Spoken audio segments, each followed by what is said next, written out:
when I look at a budget, overall, I think for myself, I wanted to accomplish a number of things. One is ensure our safety and security. Number two, I want to ensure that it provides maximum opportunity for families across my district and across the country to live their American dream. And then I want it to be fiscally sustainable and responsible so that future generations can have that opportunity as well. And I think this budget fails on all three. This is a budget that continues the policies of this administration that increase spending, massive increases in taxes that will affect, it'll grow government and decrease the ability of people to live their own American dream.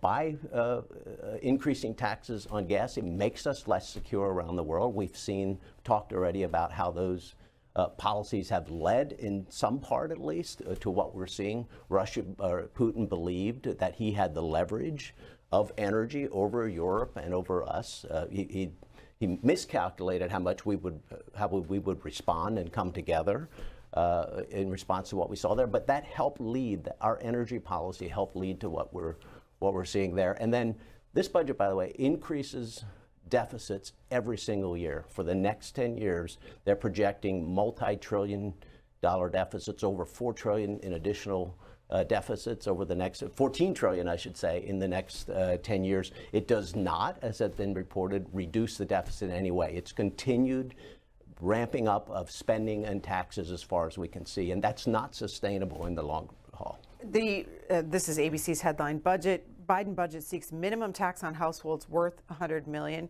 Biden intends to propose a minimum tax of 20% on households worth more than $100 million and cut projected budget deficits by more than $1 trillion over the next decade. So is this increase in taxes going to help lower the deficit? Deficit in the first fiscal year of this budget is about $1.4 trillion.